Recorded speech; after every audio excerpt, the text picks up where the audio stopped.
Very good morning to all of you. आज के class में हम लोग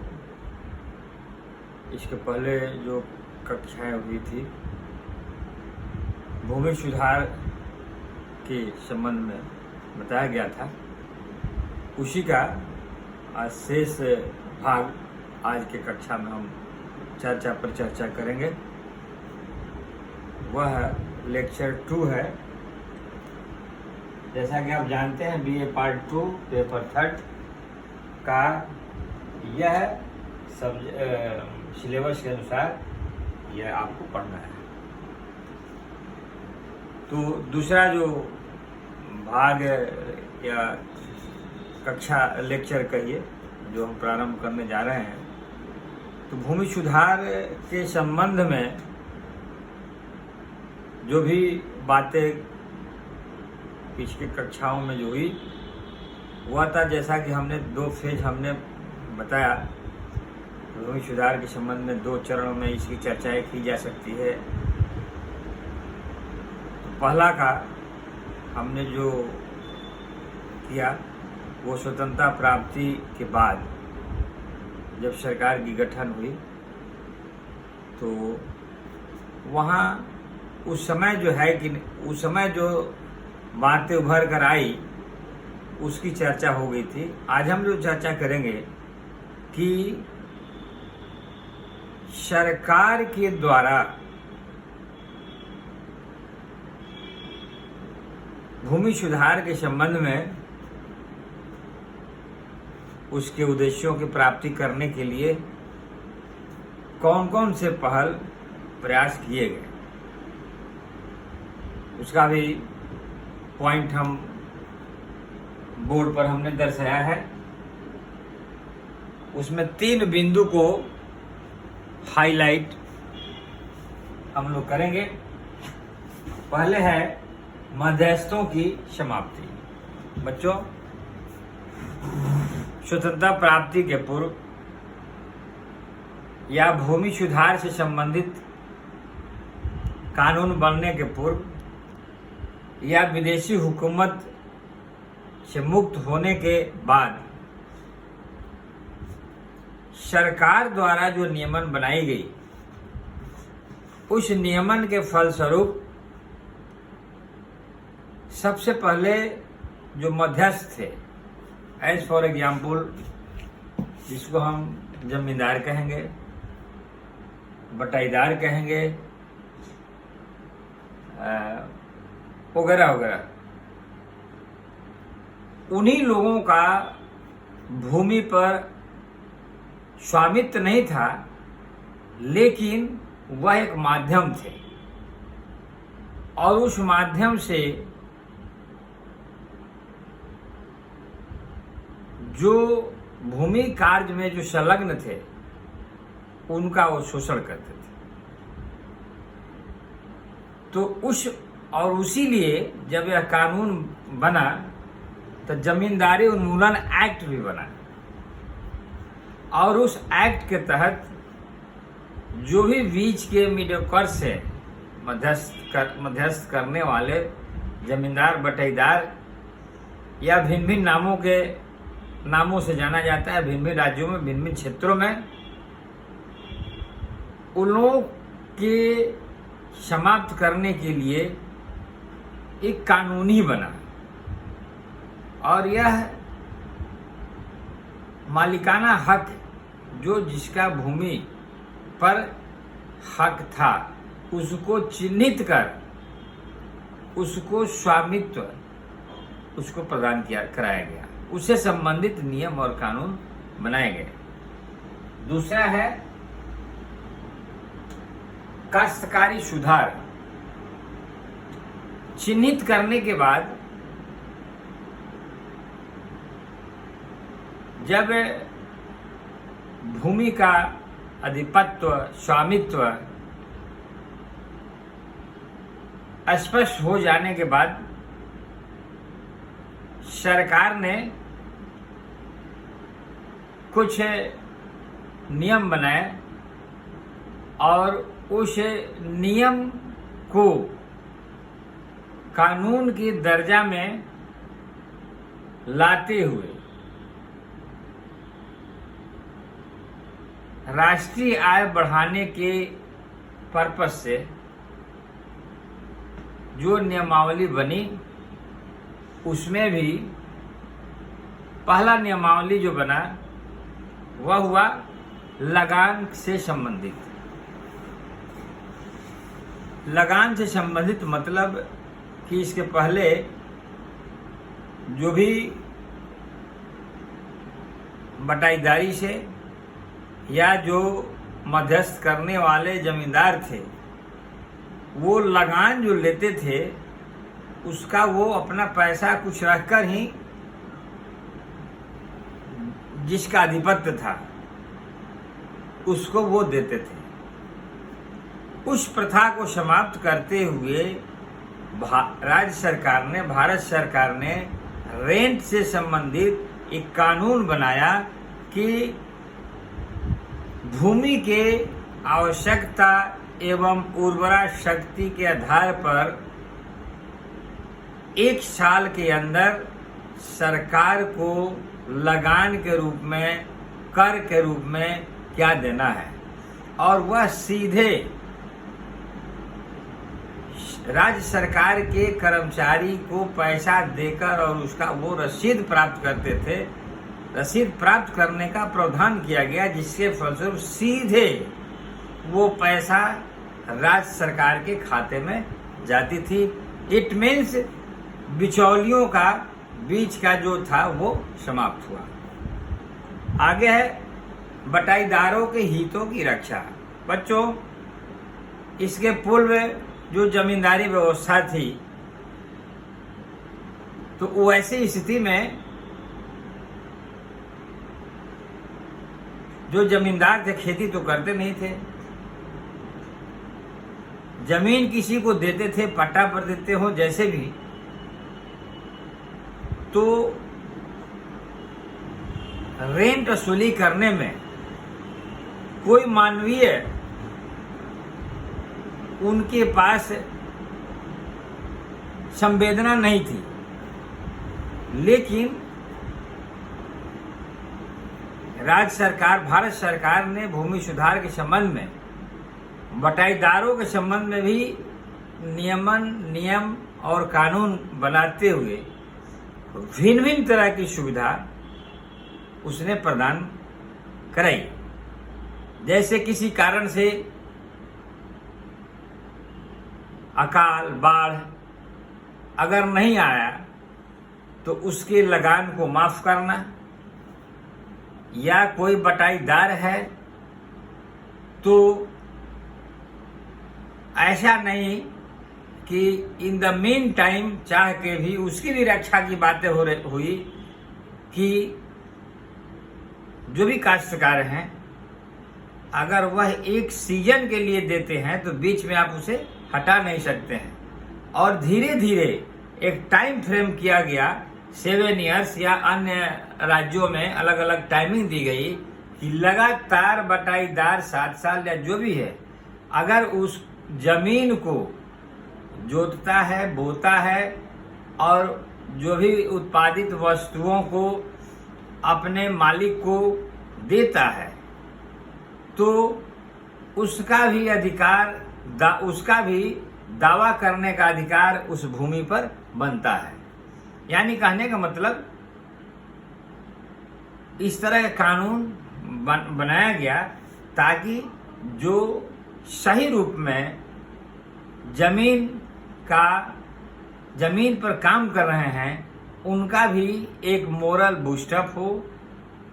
जागरूकता बढ़े, निराशापन नहीं हो, इससे उनका मनोबल उत्साहित हो, इसलिए यह कानून बनाया गया।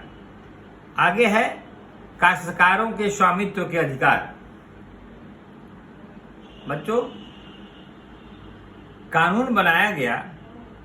तो सिर्फ यही नहीं देखा गया, क्योंकि डायरेक्ट सरकार से उनका कनेक्शन हो गया, और कनेक्शन होने के फलस्वरूप यह जवाबदेही सरकार की भी बनी कि उनको भी कुछ अधिकार दिया जाए। अब यह नहीं है दोनों के बीच में अधिकार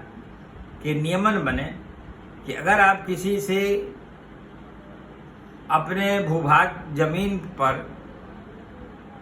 खेती गृहस्थी या उत्पादन संबंधी कोई कार्य करा रहे हैं तो दोनों के बीच में दोनों के अधिकार और कर्तव्यों को भी बताया गया और इस दोनों कर्तव्य को सरकार की भी भूमिका होती है कि उन लोगों के बीच किस तरह की भूमिका हो, यानी किसी भी तरह से कोई निराशाजनक नहीं हो, इस तरह के नियमन और कानून बनाए गए। आगे है कृषि का पुनर्गठन। छात्रों, कृषि के पुनर्गठन के संबंध में सबसे पहले अब आपके दिमाग में बात आएगी, कृषि का पुनर्गठन। पुनर्गठन इन द सेंस यह है कि बड़े बड़े जमींदार काश्तकार का जब उन्मूलन हुआ तो जो भी जमींदार थे समाप्त हो गए, सब कृषक के श्रेणी में आ गए। तो उसके पुनर्गठन करने के लिए सबसे पहले सरकार ने जो हथकंडा अपनाई वह हथबंदी के रूप में नियम और कानून बनाई। इस नियम और कानून से वैसा भूमि जो अनरिकॉर्डेड थे,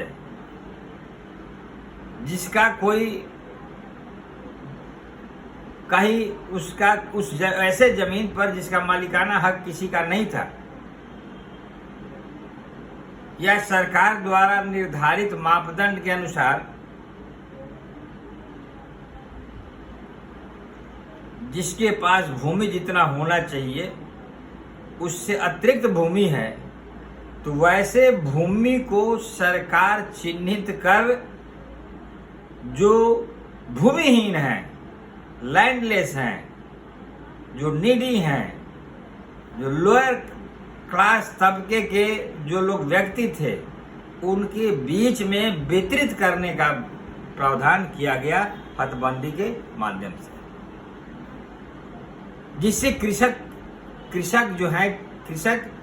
अपना दायरा वो समझे और अपने दायरा में रहकर ही कृषि कार्य कर सरकार को राजस्व की प्राप्ति कराएं। दूसरा जो है वह है चकबंदी। चकबंदी के माध्यम से उसका उद्देश्य यह था कि किसी किसान का भिन्न भिन्न टुकड़ों में जो जमीन था उस जमीन को कम से कम टुकड़ा बना के उसके वैल्यूएशन के आधार पर एक जगह एकत्रित किया जाए ताकि किसान को कृषि कार्य करने में सहूलियत हो और उसमें जो लोग भी कार्य कर रहे हैं उनके लिए भी सरकार ने नियम और कानून बनाई। लेकिन जब व्यवहारिक दृष्टिकोण से, एक मिनट, हम लोग जो है पहले एक और तीसरा जो पॉइंट है वह है कोऑपरेटिव सिस्टम, सहकारी समितियां।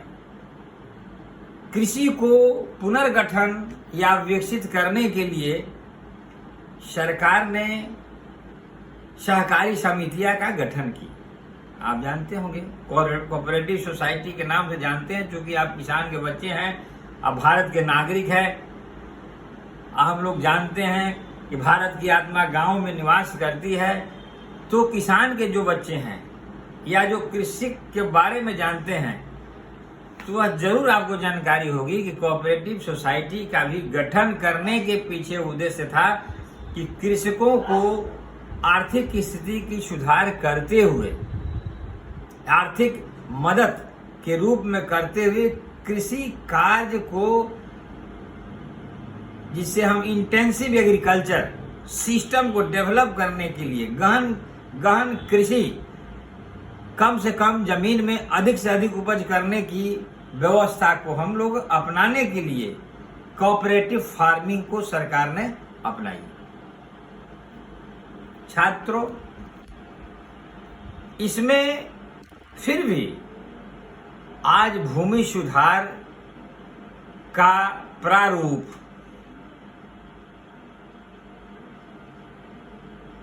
देखने को नहीं मिलता है। अगर देखने को मिलता तो खास तौर पर मैं व्यवहारिक पहलू पर आ रहा हूं कि ये जो असामाजिक या नक्सल प्रवृत्तियां जो उत्पन्न हुई, वह भूमि सुधार के नियमन जो अपनाए गए उसी का प्रतिफल है। यानी